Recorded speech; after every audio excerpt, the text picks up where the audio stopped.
adalah gembalaku, takkan kekurangan aku.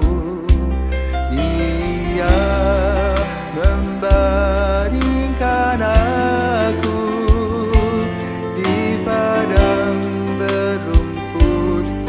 Saudara-saudari yang terkasih di dalam Kristus, selamat pagi. Salam jumpa lagi dalam Sabda Siap Saji. Minggu 10 November 2024, hari Minggu biasa ke-32. Dalam nama Bapa dan Putra dan Roh Kudus. Amin. Marilah berdoa. Ya Allah, Engkau tidak melihat besarnya jumlah, tetapi ketulusan kami dalam mempersembahkan diri dan milik kami kepadamu. Anugerahilah kami kerelaan untuk berbagi satu sama lain atas segala sesuatu yang Kau anugerahkan kepada kami. Dengan pengantaran Kristus Putramu, Tuhan kami, yang bersama dengan Dikau dalam persatuan Roh Kudus, hidup dan berkuasa Allah sepanjang segala masa. Amin. Tuhan bersamamu. Dan bersama rohmu. Injil Yesus Kristus menurut Markus. Dimuliakanlah Tuhan. Pada suatu hari dalam pengajarannya, Yesus berkata kepada orang banyak, "Waspadalah terhadap ahli-ahli Taurat. Mereka suka berjalan-jalan memakai jubah panjang dan suka menerima penghormatan di pasar. Mereka suka menduduki tempat-tempat terdepan dalam rumah ibadat dan tempat terhormat dalam perjamuan. Mereka mencaplok rumah janda-janda sambil mengelabui orang dengan doa yang panjang-panjang. Mereka ini pasti akan menerima hukuman yang lebih berat." Pada suatu hari lain, sambil duduk berhadapan dengan peti persembahan, Yesus memperhatikan bagaimana orang banyak memasukkan uang ke dalam peti itu. Banyak orang kaya memberi jumlah yang besar. Lalu datanglah seorang janda miskin. Ia memasukkan 2 peser, yaitu 1 duit. Maka Yesus memanggil para muridnya dan berkata kepada mereka, "Aku berkata kepadamu, sesungguhnya janda miskin itu memberi lebih banyak daripada semua orang yang memasukkan uang ke dalam peti persembahan. Sebab mereka semua memberi dari kelimpahannya, tetapi janda itu memberi dari kekurangannya semua yang ada padanya, yaitu seluruh nafkahnya." Demikianlah sabda Tuhan. Terpujilah Kristus. Selamat pagi Romo. Selamat pagi Garcia. Saya ingin bertanya sedikit tentang Injil hari ini. Itu mengajarkan tentang apa sih? Selamat pagi para pirsawan dan Garcia. Dalam merayakan Minggu Biasa ke-32, kita diajak untuk merefleksikan diri tentang kejernihan hati kita. Di mana Yesus melihat dan mengamati para ahli Taurat dan orang-orang Farisi.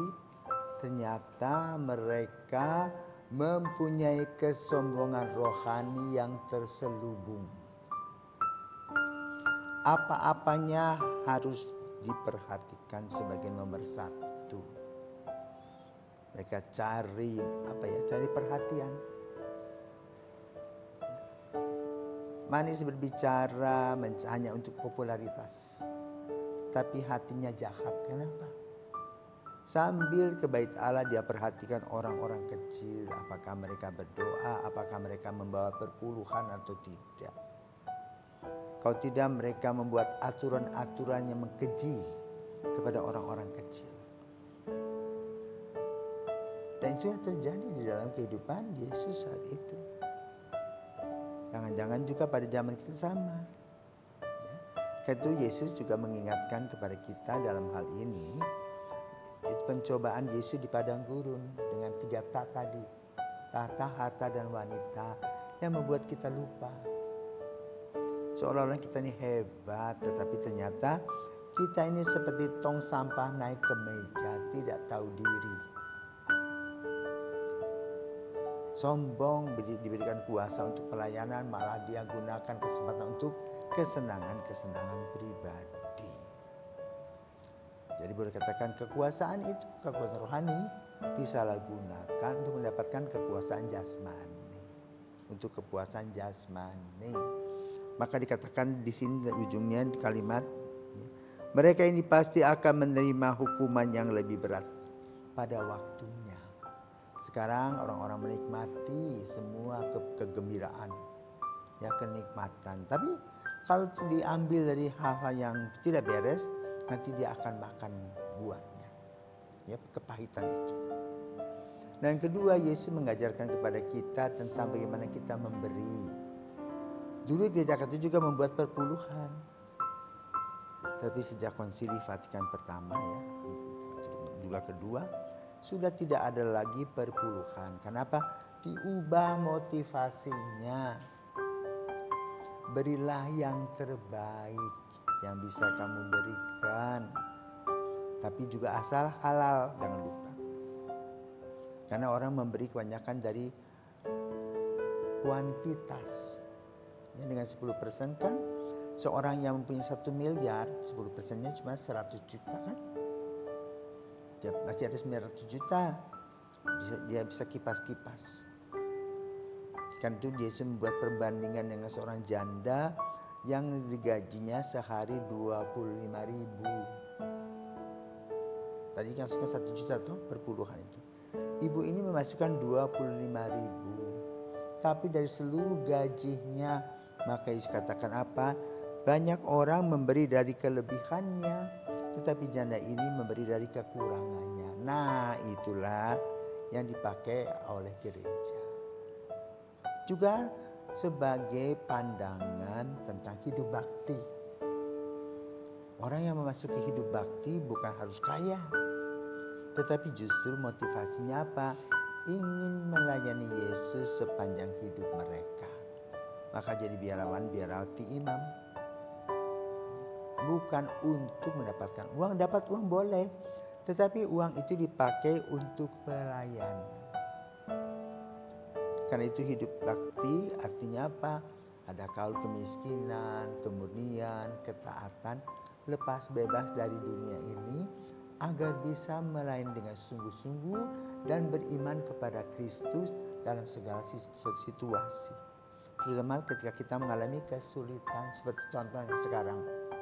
Letusan Gunung Lewotobi yang memporak-porandakan seminari Hokeng dan juga biara suster SSPS, di mana anak-anak dan seminari sudah dipulangkan, yang tinggal di sana hanyalah rektor dan wakil rektornya. Kenapa? Erupsi gunung itu masih terus berjalan dan berlangsung. Sekarang mereka harus tinggal radius kira-kira 30 km jauhnya. Kenapa? Debu panas itu bisa mendekat di kulit dan mengelupasi kulit. Biara sudah hilang, artinya sudah rusak, dan satu suster Nikolin sudah meninggal, maka mereka masih menunggu situasi dan kondisi. Ada kekhawatiran dari pihak seminari apakah anak-anak itu akan kembali lagi atau tidak. Dengan melihat situasi dan kondisi gunung berapi yang tidak pernah memberitakan sebelumnya. Tahu-tahu erupsi atau meletus. Boleh dikatakan tahun 1930 gedung itu mereka buat. Dan di tanahnya subur. Betul, letusan gunung membuat subur. Tetapi ketika dia meletus, dia merenggut nyawa. Karena itu kita harus juga prihatin. Melihat situasi dan kondisi mereka. Karena itu bagi lagi orang-orang yang akan memberi, Anda nggak usah memberi dari kelebihan Anda. Berilah dari kekurangan sebagaimana dicatat oleh Yesus pada India hari ini. Agar mereka bisa minum, pakai masker, makan juga makan pisang muda, direbus sudah. Rebus juga pakai apa tidak ada. Ya. Mudah-mudahan orang-orang begitu banyak datang memberikan bantuan. Dan semuanya hidup dalam keugaharian. Apa yang dialami oleh saudara-saudara kita di Lewotobi bukan sebuah kutuk loh, jangan dipikir kutuk mereka. Memang begitulah hidup. Ada waktunya. Ya. Ada waktu bergembira, ada waktu bersuka cita, ada waktu juga sedih, ada waktu menangis, ada waktu tertawa. Nah, saatnya mereka mengalami kepedihan, tapi Tuhan senantiasa datang dan hadir dalam kehidupan mereka. Kepada mereka yang mengungsi, bertabahlah, percayalah, Tuhan berikan semua solusi yang akan ada, yang Anda akan alami. Selamat pagi, Tuhan memberkati.